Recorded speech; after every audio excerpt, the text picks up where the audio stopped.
I beg of you, do not photograph me.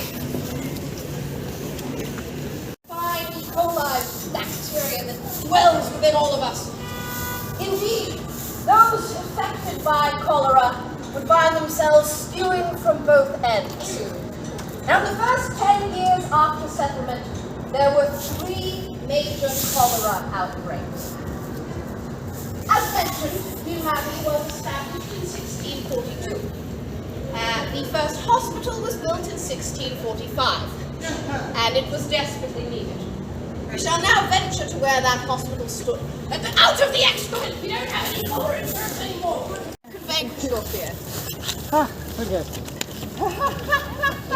Now this is Cour Le Royer. Just a touch. This is where stood Hôtel Dieu, the Hotel of God. It was built in 1645 by Jeanne Mars. Now, Jeanne Mars was a nurse and a nun. Similarly to nurses nowadays, she was not paid particularly well. So she did not have, from her own funds, the necessary resources to erect the fine hospital that would stand here. Instead, she relied heavily on the support of Catholic benefactors in France. Angélique Faure, Marquise de Bouillon, a rich woman in France, was very keen on the idea of Ville-Marie, town of the Virgin Mary.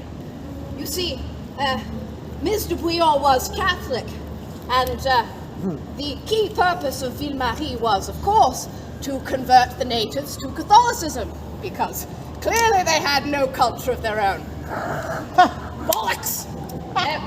Anyhow, I digress. Here is where stood the fine hospital. It was quite a sight. 3 stories tall. It spanned the entirety of this courtyard.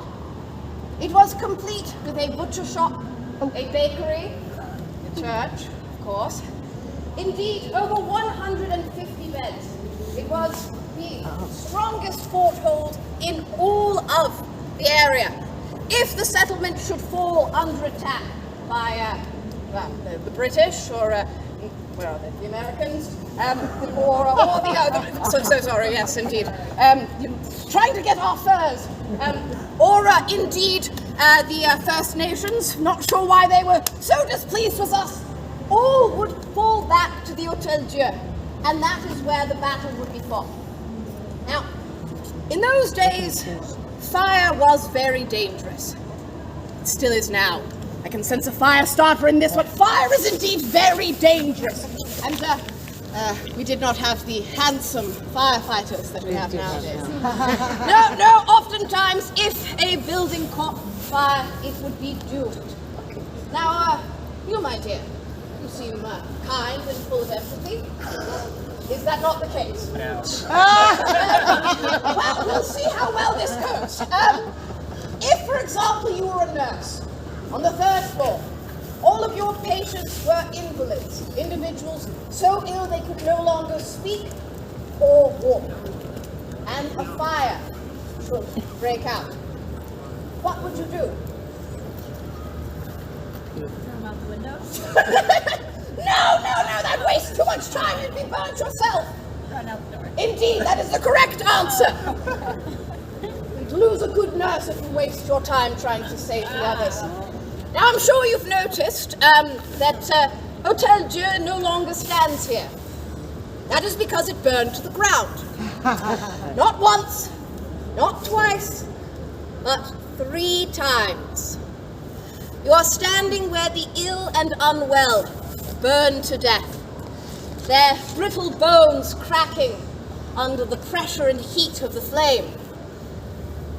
Now, in addition to our firefighting not being up to snuff, medicine was also in its infancy.